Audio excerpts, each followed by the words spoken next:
I'm at the VFW post 63 in Boise, Idaho, and I am here with Grandpa Gene. He's served in the Korean War. So, Grandpa Gene, can you tell us a little bit? First, tell us a little bit about your service in the Korean War. I joined when I was 17, and then when I got through gunnery school, flight gunnery school, I got on a crew, and nobody wanted the tail, so I took the tail position as a gunner. And I was 17 when I graduated gunnery school, and then got on the crew. I was 18. When we went to Okinawa is where we bombed Korea from Okinawa, Kadena Air Force Base. The other B-29s were stationed in Japan, Yokota, Japan. But we were stationed on Okinawa, 19th Bomb Group, 30th Bomb Squadron. And when we got there, they had just changed to night missions because they were no match for the MiGs. And so they switched to nights, and they painted underneath the bomber black for the searchlights and their radar, which was very crude. And the fighter cover we had was from the Navy, F-4F Phantoms off carriers because they had radar, and the F-86 didn't have radar until towards the very end. So we used the Navy as fighter cover. And they picked the worst nights they could possibly have weather-wise, so that they couldn't, they had searchlights, and they had a crude radar that on some of the anti-aircraft guns, and they would follow manually with a manual anti-aircraft gun, so that our radio operator would come back through the tunnel, and it was real crude jamming, real crude emergency war operation, AWOL they call them. He would jam their anti-aircraft, and you could always tell when he'd listen for a signal, and when he got the signal, he did something that was secret. We didn't even know what he did. But anyway, you could tell because their guns would start going circles, and but they smartened up and they'd follow with their manual, so they still had you. And of course, at night, the bursts are different colors, different size shells, different colors, and one of our duties was to keep track of the colors, so that when we landed and debriefed, they would know what size guns they had at that target. Well, Pyongyang had 270 artillery pieces, and I don't think they ever malfunctioned. I think they worked all the time. And we would go, we bombed Pyongyang a couple of times. Mostly, we would go for bridges and railroads and mining and so forth like that. And we were restricted not to have too many civilian casualties. And the one target that we had was bridges and a dam over the Yalu. Now, China had entered the war, and when they came across the river, my cousin got killed there. He was 21. He was drafted in the army. But anyway, we'd go to the Yalu, which is a long mission, and we couldn't go into China. And Korea would be black as black. China would be lit up because they knew we couldn't come into China. So we'd have to come in and come along the river and drop our bombs on what was a bridge or a dam. They had a bridge built like this, a dam built like this, and high altitude bombing was not doing it any good. Yeah, these are different. So our high altitude bombing was not doing any good, and we were losing planes. So this World War II admiral said, if you want that dam out, we'll take it out for you, Air Force boys. And what they did was have a couple of torpedo planes come in along the Yalu, which we were not doing very effective from high altitude bombing on the dam.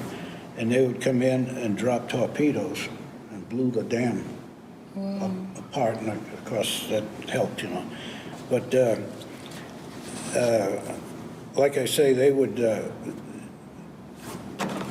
moonlit night was horror, but I can show you some of our, this is Wow. Korean Limited War. This is all about when we were there. I Wow. knew this fella. They had his blister got blown away. He didn't get killed or anything. But see how they painted the ships black? Now, these are some of our ships that we had. Some of these from Okinawa and some are from Japan. But when you see the guns like that, pointed up, Yes. they're hot. That means the shells and the barrels ready to go. We carried 13 50 calibers. There's 4 in the nose. I had 3 in the tail. The 2 outboards fed from inside the ship, and then I had a can that sat over the 3rd gun. You were 17. And you I was 18 here. I turned 18. You remember it just like yesterday. You know, when I started coming to the VFW, when we'd talk and a lot of stuff would come back. Oh, wow. Those things you never forget. You'll never forget. I have a hard time remembering what I did when I was 17 and 18. Well, that kind of stuff you don't forget, like I say. But most of these planes were in our squadron. I wanted to show you the one. They were very sexy planes here. Most of these were from World War II. Oh, So got the it. war ended and the Korean War started very few years, what, 5 years maybe? Yes, yes. So this was all World War II equipment. In fact, our flight gear was World War II, like B-17s, Got it. the leather jackets and the sheepskin lined. And this is my favorite ship. There it is. Command Decision. That was in our squadron. We flew that. We didn't Oh, the fly the doors. same plane.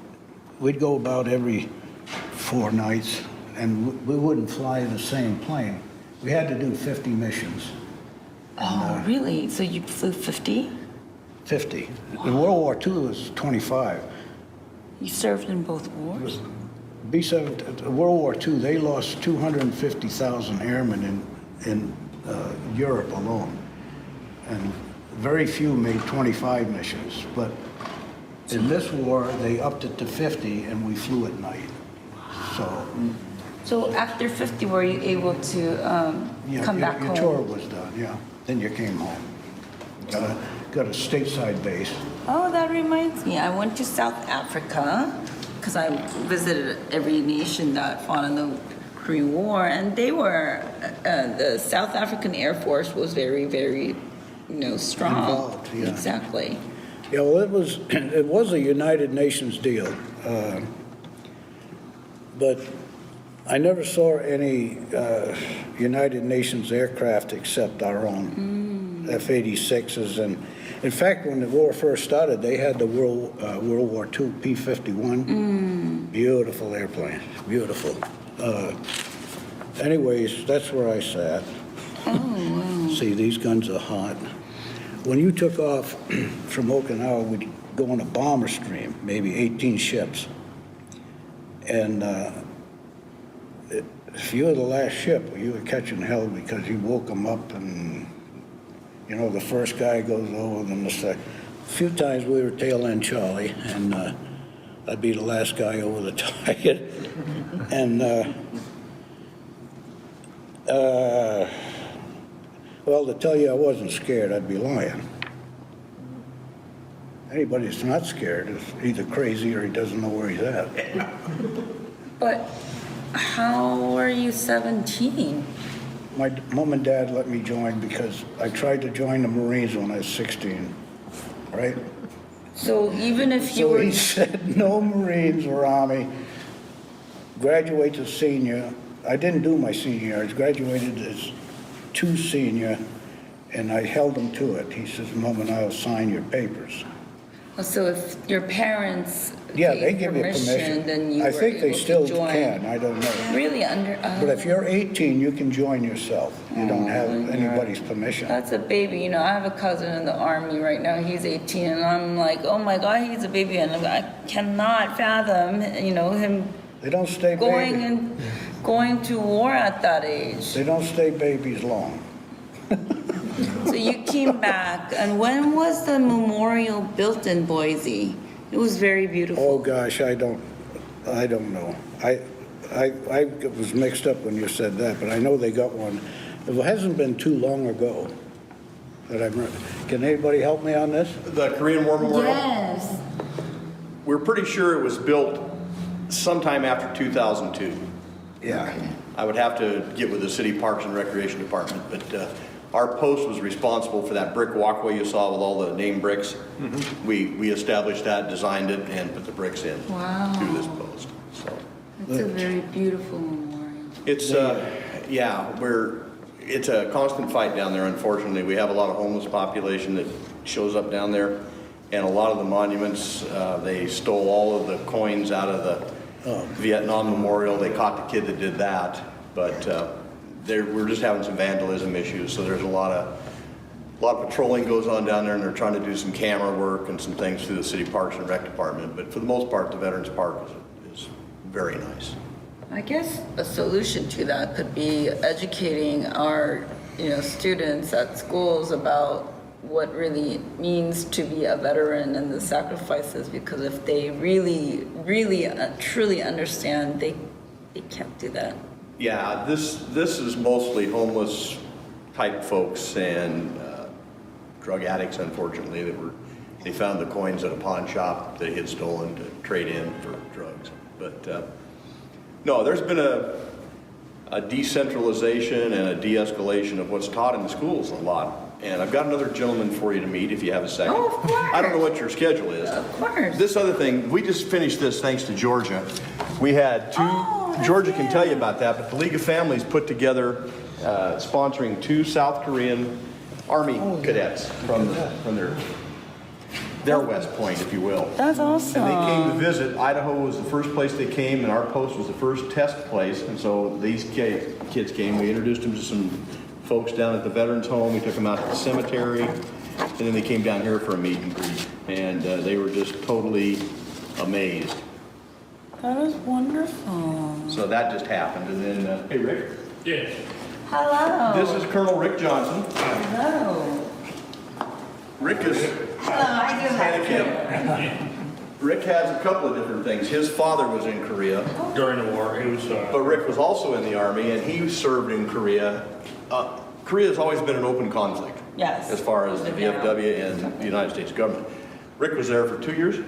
yeah, two So you're different a times. Korean defense veteran. He was Korean defense, and his dad was also in the Air Force. Yeah. Also Expeditionary Medal the first time. Rick is a master's in history, military history. Wow. And he teaches to our local kids. He's one of our bright spots that goes out and talks to these kids. They've taught over 1,600 kids this year about World War II, Korea, Vietnam. So they're keeping the veteran thing alive. And he's also a historian. He is also one on our at our museum out at Gowan Field. And he is one of our board of director, officers, curators, you name it. He's Not out anymore, former. teaching all the time. Yeah. How wonderful. Well, can you then, maybe, people don't know much about the Korean War. We don't learn too much in the schools. So maybe if you could just, I know, of course, it's impossible to summarize it, but when you teach young people or just the general public, what are some things that we can take away from how is it like? Well, what we do with the Vietnam class, we teach that as one of the 2 hot spots during the Cold War, Korea being the first one in America's experience. So we explain how those kind of built the road to war in Southeast Asia that kind of, we never resolved Korea, obviously, because it's still a ceasefire. There was never, an armistice, obviously. But we talk about how that is a continual hot spot. You had a collapse, especially in Southeast Asia, previous European colonial empires.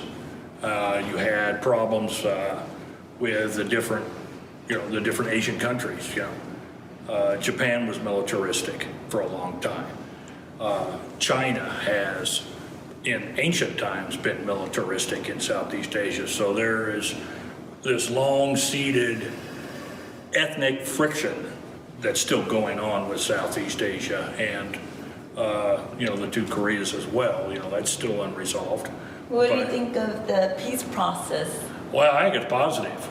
One thing I don't think gets much press in this country is the efforts that South Korean government have made overtures toward North Korea several times. One of the big deals was what was called Operation Rawhide that went through the joint security area up at Panmunjom. And this is a South Korean Red Cross effort to help relieve the famine in North Korea. And they literally opened the gates between North and South Korea through Panmunjom and ran a cattle drive from south to north to provide, meat on the hoof, basically to help with the famine and the other,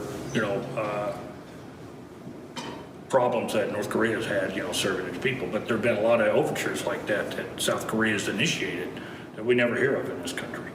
There's a lot of effort trying to resolve this issue, and it's just not something I think it's on a scope of importance for most Americans. So I guess one would be on a personal level, the impact that the war had on you would be your father's service. Yeah, my dad was with a bomb group. He was with A-26, B-26s, a light bomb wing down out of Busan. Yeah. On that.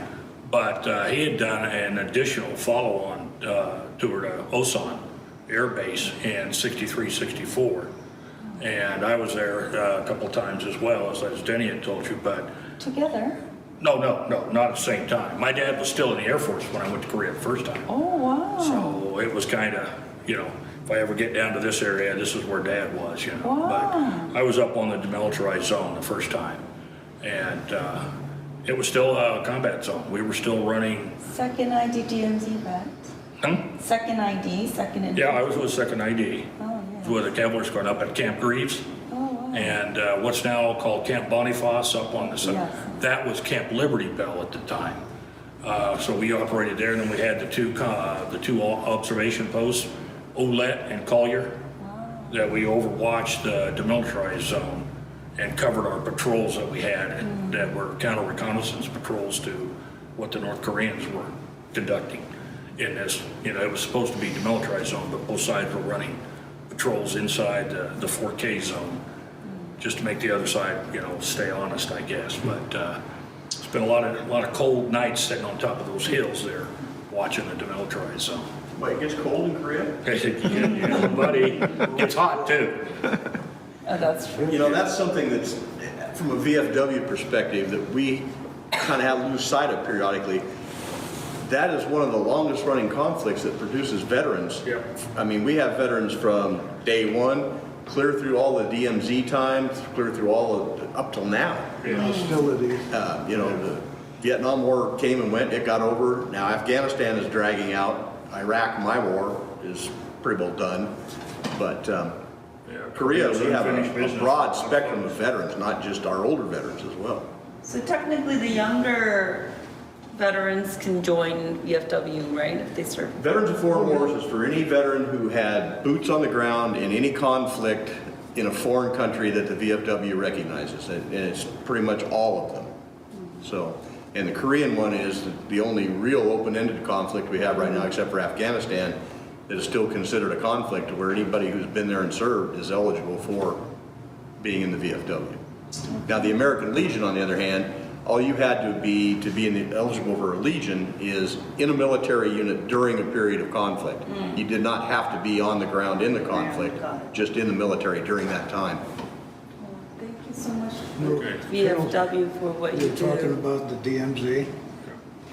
When it was still hot, we'd fly over at night going north, and you'd see the tracers from both sides. Red and orange going north and green and yellow going south. And coming back, they'd still be at it Yeah. until they stopped.